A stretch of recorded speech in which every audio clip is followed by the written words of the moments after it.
नमस्कार मित्रों, आज फिर मैं आपके लिए एक नई साधना लेके आया हूँ। और साधना से पहले जैसे मैं हमेशा आपसे कहता हूँ कि कृपया मेरे चैनल को सब्सक्राइब करें ताकि ये दुर्लभ साधनाएं आपको समय रहते हैं मिल जाएं। और मित्रों, मैं यही अवश्य कहूँगा कि आप अपने साथ साथ और मित्रों को भी इसके बारे में बताएं ताकि उनको भी साधना मिल सके। आज जो मैं साधना देने जा रहा हूँ आपको, कई मित्रों ने मेरे से उस बारे में कहा कि साधना अभी पोस्ट करिए, तो वह साधना है हनुमान सिद्धि। यूँ तो हनुमान सिद्धि से संबंधित कई मंत्र हैं चारों तरफ, पर जो मंत्र मैं आपको दे रहा हूँ, ये मंत्र बहुत ही अच्छा है और तुरंत प्रभावकारी भी है। ये साधना 21 दिन की है और इसको किसी शुभ मंगलवार से शुरू करें। शुभ मंगलवार का अर्थ यहाँ पर यह है कि मैंने अपना एक वीडियो डाला था कि साधना कैसे करें, तो उसमें मैंने ये बता दिया कि कौन सी तिथि होनी चाहिए और कौन से नक्षत्र होने चाहिए, तो मैंने सब बताया, तो इसलिए मैंने कहा शुभ मंगलवार से। और एक बात और आपको बता मित्रों, ये साधना तभी करें जब घर में कोई स्त्री रजस्वला ना हो। रजस्वला यानी मासिक धर्म यानी एमसी से ना हो, तभी ये साधना करें, नहीं तो उसके दुष्परिणाम है। और दूसरी बात यह है मित्रों, साधना एकांत कमरे में होगी, ये बात सत्य है। दिशा पूर्व रहेगी।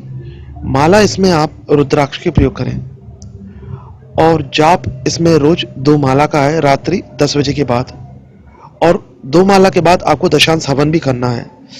यानी दशांश हवन ऐसे समझिए कि 2016 बार मंत्र होता है, उसका 10% निकाल लीजिए, वो दशांश हवन हो गया।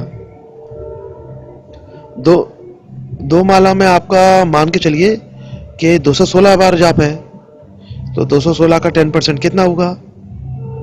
अब 100 का कितना होता है? 10 होता है। इसी प्रकार से समझ लीजिए 216 का कितना होगा, तो वो निकाल लीजिए। तो उतना आपको हवन करना है, रोज 21 दिन तक नियमित करना है। इस दौरान आपको हो सकता है तरह तरह की आवाज़ सुनाई दे, सर पे भी दिख सकते हैं, और हो सकता है आपके रास्ते में कहीं बंदर आपका रास्ता रोके।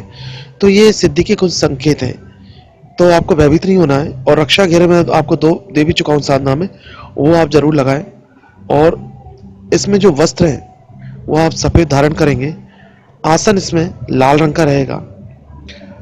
साधना करने से पहले मंगलवार के दिन में ही आप किसी हनुमान मंदिर में जाएंगे अच्छे से, और वहाँ पे तेल, सिंदूर, दही भात और फूल, फल, नैवेद्य, धूप, दीप, ये सारी क्रियाओं से आप उनका पूजन करेंगे और उनसे सिद्धि, मंत्र में सिद्धि मिले, साधनाओं सफलता मिले, इसके लिए प्रार्थना करेंगे। उसके बाद साधना शुरू करेंगे। ये साधना बहुत ही अच्छी है मित्रों। अगर एक बार आपने ये साधना सिद्ध कर ली तो जीवन में आपकी साधना का स्तर तो ऊंचा उठेगा और जीवन में कुछ भी असंभव नहीं रहेगा आपके लिए। ये तो कोई भी साधना आप करें उससे आपको सब पूरे लाभ मिलेंगे। तो मैं यही कहूँगा मित्रों।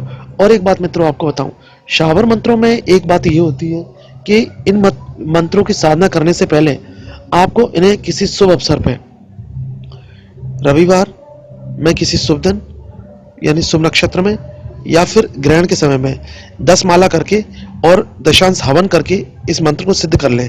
तब उसके बाद फिर साधना में बैठें तो 100% आपको सफलता मिलेगी। आगे मैं एक वीडियो डालूंगा कि साधना सफलता क्यों नहीं मिलती, वो कौन कौन से कारण हैं, और उन कारणों पर आप ध्यान देना और वो वीडियो जरूर देखना।